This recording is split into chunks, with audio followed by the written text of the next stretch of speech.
नमस्कार, जय हिंद दोस्तों। मैं अंकित मिश्र एक बार फिर से हार्दिक स्वागत करता हूं आपके अपने यूट्यूब चैनल एग्ज़ाम तक पर।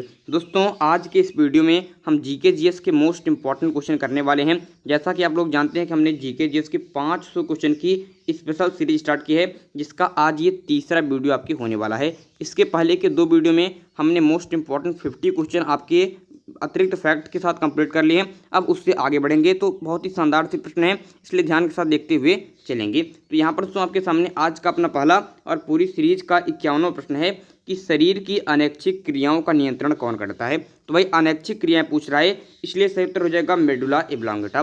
दोस्तों, मेडुला एब्लोंगेटा आपके मनुष्य का जो पश्च मस्तिष्क होता है, मस्तिष्क 3 भाग होते हैं, अग्र मस्तिष्क, मध्य मस्तिष्क, पश्च मस्तिष्क। तो उसी पश्च मस्तिष्क का एक भाग है मेडुला एब्लोंगेटा, जो शरीर की सभी अनैच्छिक क्रियाओं का नियंत्रण करता है।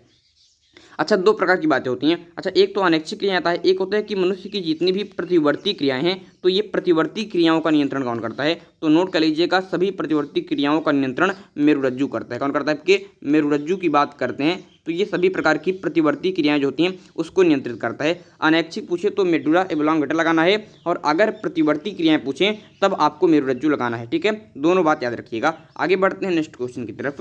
यहाँ पर क्वेश्चन है कि आईपीएल के इतिहास के सबसे महंगे खिलाड़ी कौन हैं। तो सही उत्तर हो जाएगा क्रिस मॉरिस। भाई सभी लोग जानते हैं कि आईपीएल की बात करते हैं, इससे पहले तो युवराज सिंह सबसे महंगे खिलाड़ी थे, क्योंकि इन्हें आपके दिल्ली डेयरडेविल्स ने आपके 16 करोड़ रुपए में खरीदा था। लेकिन इस बार आईपीएल के 14वें संस्करण में ये रिकॉर्ड टूटा और 16 करोड़ 25 लाख में राजस्थान रॉयल्स ने क्रिस मॉरिस को अपना बनाया। तो भाई अब ये आईपीएल के इतिहास के सबसे महंगे खिलाड़ी हो गए हैं। तो क्रिस मॉरिस आपको सही उत्तर लगाना है। आगे बढ़ते हैं नेक्स्ट क्वेश्चन की तरफ। यहाँ पर नेक्स्ट क्वेश्चन है कि महात्मा गांधी जी को राष्ट्रपिता की संज्ञा किसने दी थी। तो भाई आपके सही उत्तर हो जाएगा सुभाष चंद्र बोस ने। सुभाष चंद्र बोस ने 1944 ईस्वी में महात्मा गांधी को राष्ट्रपिता की संज्ञा दी। एक क्वेश्चन और आता है कि महात्मा गांधी को महात्मा की उपाधि किसने दी थी। महात्मा गांधी जो थे, इनको महात्मा की उपाधि किसने दी, ये टाइटल, ये उपाधि किसने दी। तो यहाँ पर सही उत्तर हो जाएगा रविंद्रनाथ टैगोर ने। रविंद्रनाथ टैगोर की बात करते हैं, जब इन्होंने आपके महात्मा गांधी जी ने 1917 में आपके जो चंपारण सत्याग्रह था उसका सफल नेतृत्व किया था, तो रविंद्रनाथ टैगोर ने आपके गांधी जी को महात्मा की उपाधि प्रदान की थी। हाँ, यही के साथ एक क्वेश्चन और निकाल लीजिए। अगर पूछे कि रविंद्रनाथ टैगोर को आपके इनको गुरुदेव के नाम से जाना जाता है, तो इनको गुरुदेव की उपाधि किसने दी थी। तो इनको गुरुदेव की उपाधि दी थी गांधी जी ने। तो ये अच्छी बात है, ये बहुत इंपॉर्टेंट बात है कि इन्होंने गांधी जी को कौन सी उपाधि दी, इन्होंने महात्मा की उपाधि जी दी और गांधी जी ने इन्हें गुरुदेव की उपाधि दी। दोनों बातें इंपॉर्टेंट हैं, साथ के साथ नोट कर लीजिएगा। आगे बढ़ते हैं नेक्स्ट क्वेश्चन की तरफ कि कोलंबिया की राजधानी क्या है दोस्तों। तो कोलंबिया आप लोग जानते हैं कि दक्षिण अमेरिका जो महाद्वीप है उसका एक देश है कोलंबिया। इसकी राजधानी क्या हो जाती है, तो बोगोटा इसकी राजधानी हो जाती है। इंपॉर्टेंट बात है, बहुत ही ज़्यादा महत्वपूर्ण बात है। आगे बात करते हैं नेक्स्ट क्वेश्चन की तरफ कि भारत और श्रीलंका के मध्य कौन सा युद्धाभ्यास होता है। तो भाई नोट कर लीजिए कि भारत और श्रीलंका के मध्य मित्र शक्ति युद्धाभ्यास होता है। कौन सा अभ्यास, मित्र शक्ति युद्धाभ्यास। भाई आपको ये इंपॉर्टेंट बातें, जैसे श्रीलंका की बात करते हैं तो नोट कर लीजिए कि श्रीलंका के प्रेजेंट टाइम के प्राइम मिनिस्टर कौन है आपके। तो भाई आप लोग बताइएगा इसके प्रेजेंट टाइम के प्राइम मिनिस्टर कौन है। राजधानी क्या है, तो जयवर्धनपुरा कोट्टे है। भारत की राजधानी तो नई दिल्ली है, सभी लोग जानते हैं। आगे बढ़ते हैं नेक्स्ट क्वेश्चन की तरफ कि पिंक बॉल टेस्ट में शतक लगाने वाली भारतीय महिला खिलाड़ी कौन है पहली। तो भाई सही उत्तर हो जाएगा स्मृति मानधना। तो स्मृति मानधना पिंक बॉल टेस्ट में शतक लगाने वाली पहली भारतीय महिला खिलाड़ी हैं। और अगर पूछे कि पहला खिलाड़ी कौन सा, मतलब अगर पुरुष में पूछे तो पुरुष में आपको बताना है विराट कोहली की बात करते हैं। तो विराट कोहली ने आपके पिंक बॉल में पहला टेस्ट शतक लगाया था। ठीक है, ये नोट कर लीजिएगा बांग्लादेश के खिलाफ।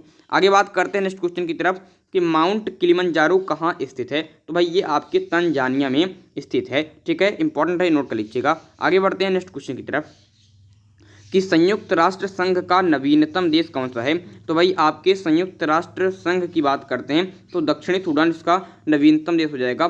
दक्षिणी सूडान की बात करते हैं तो अफ्रीका महाद्वीप का एक देश है, ये बहुत इंपॉर्टेंट बात है। और इसकी राजधानी क्या है, तो सूडान की राजधानी आपके खार्तूम है, ये भी नोट कर लीजिएगा, खार्तूम है। ठीक है, आगे बढ़ते हैं नेक्स्ट क्वेश्चन की तरफ। यहाँ पर अगला क्वेश्चन है कि प्रतिवर्ष अंतर्राष्ट्रीय वृद्धजन दिवस कब मनाया जाता है। तो 1 अक्टूबर को दोस्तों आपके वृद्धजन दिवस मनाया जाता है। ये इंपॉर्टेंट क्वेश्चन है, नोट कर लीजिएगा।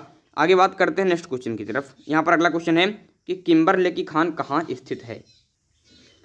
तो सभी को पता होना चाहिए कि किम्बरले खान की बात करते हैं तो भाई ये आपके हीरे के लिए प्रसिद्ध खान है किम्बरले खान, और ये आपके साउथ अफ्रीका में स्थित है। और ये इंपॉर्टेंट क्वेश्चन है, अभी हाल ही में हरियाणा एसआई के एग्जाम में ये क्वेश्चन पूछा गया था, तो नोट कर लीजिएगा इसे। आगे बात करते हैं, यहाँ पर क्वेश्चन है कि वर्तमान रसायन एवं उर्वरक मंत्री कौन है। भाई अच्छा क्वेश्चन है, वर्तमान रसायन एवं उर्वरक मंत्री कौन है, तो मनसुख मंडाविया सही उत्तर यहाँ पर बन जाएगा। आगे बात करते हैं अगले क्वेश्चन की तरफ कि छत्तीसगढ़ वीरानी पुरस्कार किसे मिला, तो भाई आपके दुती चंद को मिला छत्तीसगढ़ वीरानी पुरस्कार। किसको किसको, दुती चंद को नोट कर लीजिएगा। आगे बात करते हैं अगले क्वेश्चन की तरफ कि भारत का पहला तेल कुआं आपके, तो भारत का पहला तेल कुआं आपके असम में डिगबोई तेल कुआं आपके खोदा गया था, ठीक है, डिगबोई का तेल कुआं, याद रखिएगा, इंपॉर्टेंट क्वेश्चन है। आगे बात करते हैं अगले क्वेश्चन की, हाई कोर्ट की पहली भारतीय महिला न्यायाधीश कौन बनी थी, तो भाई आपके पहली भारतीय महिला न्यायाधीश की बात कर रहा है तो अन्ना चांडी सही उत्तर हो जाएगा।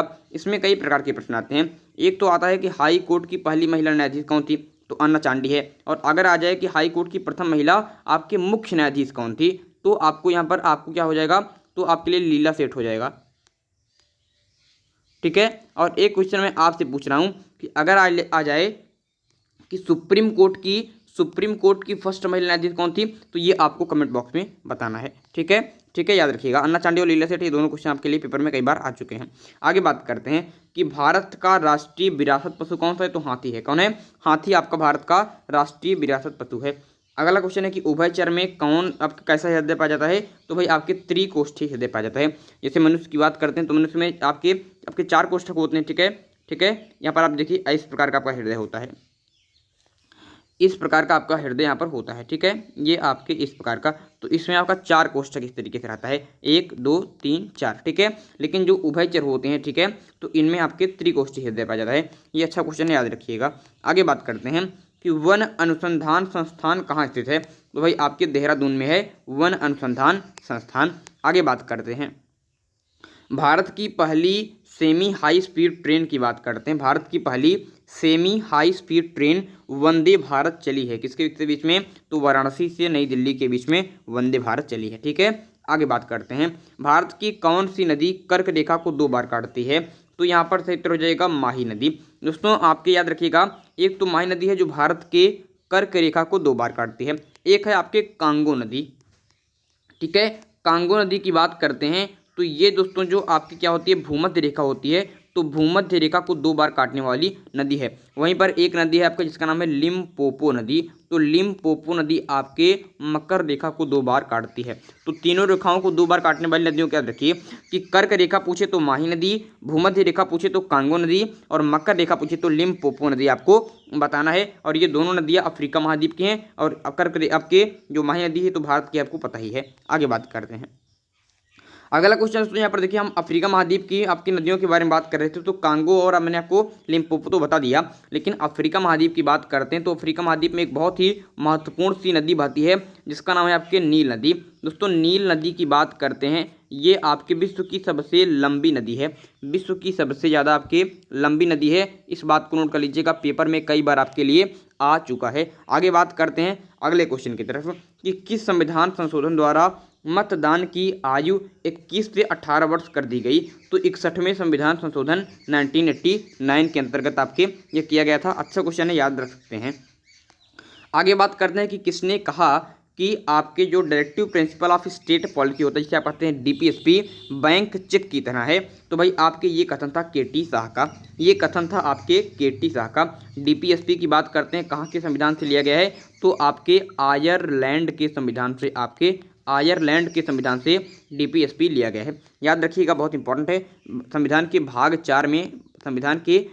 4 में इसका वर्णन है। आगे बात करते हैं अगला क्वेश्चन है कि मुख्य चुनाव आयुक्त की नियुक्ति कौन करता है, तो भाई जो मुख्य चुनाव आयुक्त होते हैं इनकी नियुक्ति राष्ट्रपति के द्वारा की जाती है, याद रख सकते हैं। अगला क्वेश्चन है कि महात्मा गांधी का प्रिय भजन वैष्णव जन तो तैनो कहिए जो पीर पराई जाने रे, तो किसने लिखा था, तो भाई ये आपके नरसिंह मेहता जी ने लिखा था। अच्छा महात्मा गांधी के बारे में बात आती है तो नोट कर लीजिएगा, महात्मा गांधी से एक क्वेश्चन ये आता है कि चंपारण सत्याग्रह कब हुआ था, तो अगर आ जाए कि चंपारण सत्याग्रह कब हुआ, तो आपको लगाना है 1917 में। आपके नील के उत्पादन में इसके लिए आपके प्रतिरोध में ये हुआ था चंपारण सत्याग्रह। इसके बाद आपके खेड़ा पूछ सकता है, तो खेड़ा खेड़ा आंदोलन कब हुआ तो आपको बताना है 1918 में, ठीक है, 1918 में। और अगर क्वेश्चन आ जाए बताइए कि अहमदाबाद मिल मजदूर के लिए जो महात्मा गांधी जी ने भूख हड़ताल की थी अहमदाबाद मिल मजदूरों के लिए, ये कब हुआ था तो ये भी 1918 में हुआ था, ठीक है, 1918 में हुआ था। इन बातों को नोट कर सकते हैं। महात्मा गांधी ने आपके जलियांवाला बाग हत्याकांड के बाद कैसर ए हिंद की उपाधि वापस लौटा दी थी। 9 जनवरी 1915 को ये भारत लौटे थे, इसलिए 9 जनवरी को भारतीय प्रवासी दिवस भी मनाया जाता है, ठीक है। 1869 में इनका जन्म हुआ था और 1948 में 30 जनवरी को उनकी मृत्यु हुई थी, याद रख सकते हैं। आगे बात करते हैं नेक्स्ट क्वेश्चन की तरफ।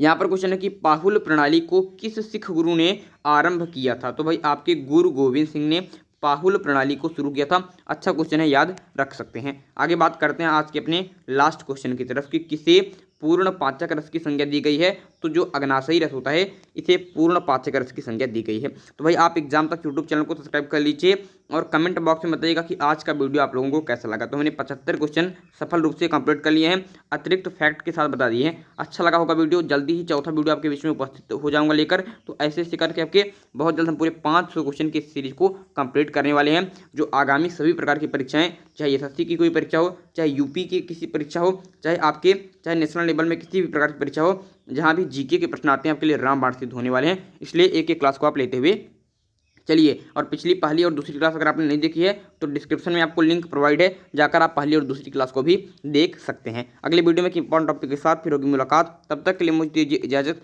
मैं हूं अंकित मिश्र और आप देख रहे हैं एग्जाम तक। बहुत बहुत धन्यवाद।